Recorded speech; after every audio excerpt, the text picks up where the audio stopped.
Hi friends, आज का topic हमारा स्ट्रेस है। स्ट्रेस के बारे में हम बात करेंगे। स्ट्रेस क्या होता है, स्ट्रेस क्यों होता है। सबसे पहले हम ये जानते हैं स्ट्रेस होता क्या है।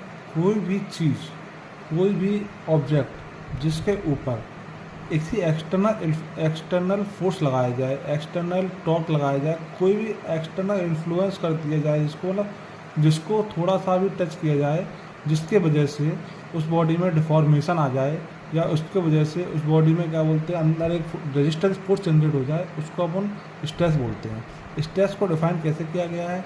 स्ट्रेस किसी भी वजह से आ सकता है, जैसे कि स्ट्रेस मेनली डिपेंड होता है कि फोर्स पर यूनिट एरिया यानी पर्टिकुलर प्लेन या पर्टिकुलर एरिया में कितना इंटरनल रेजिस्टेंस फोर्स जनरेट हुआ, इसको अपन स्ट्रेस से डिफाइन करते हैं। स्ट्रेस कभी भी मटेरियल पर डिपेंड नहीं करता। जैसे मान लो स्टील है, लोहा है, कुछ भी ले लो, सबकी प्रॉपर्टी अलग अलग है। लेकिन ये कहो कि सब हमने स्टील में पी को 10 न्यूटन फोर्स लगाया और हमने एल्युमिनियम में 10 न्यूटन फोर्स लगाया, तो दोनों में स्ट्रेस बराबर ही जनरेट होगा, क्योंकि स्ट्रेस कभी ये जबकि इलोंगेशन ज़्यादा हो जाएगा वो अलग चीज़ है, लेकिन स्ट्रेस इक्वल ही जनरेट होगा।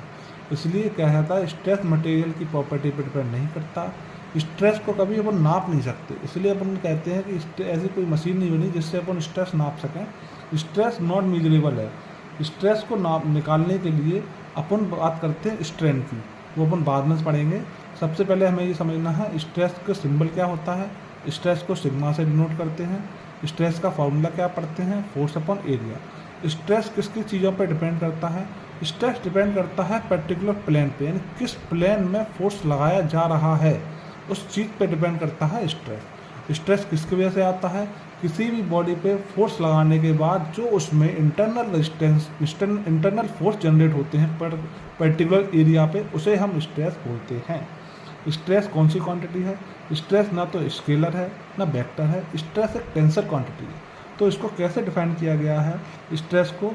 स्ट्रेस टेंसर क्वांटिटी क्यों है, क्योंकि इसको डिफाइन करने के लिए तीन चीज़ों की ज़रूरत पड़ती है। जिन क्वांटिटी को तीन चीज़ों की ज़रूरत पड़ती है, जैसे कि मैग्नीट्यूड, कितना अपन को किस एरिया में फोर्स लग रहा है, कितना फोर्स लगा रहे हो, ठीक है। ऊपर से डायरेक्शन, किस डायरेक्शन में फोर्स लगा रहे हो।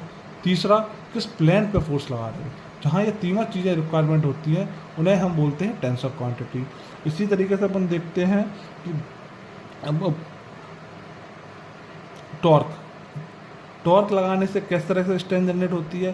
किसी भी एक रॉड को अगर तुम एक तरफ से टॉर्क लगाओगे तो उसमें अलग टाइप की स्ट्रेन आएगी। मूवमेंट में बेंडिंग मूवमेंट आता है, फोर्स में एक्सियल फोर्स की वजह से स्ट्रेन आती है। तो इतना आज हमने सीखा स्ट्रेस क्या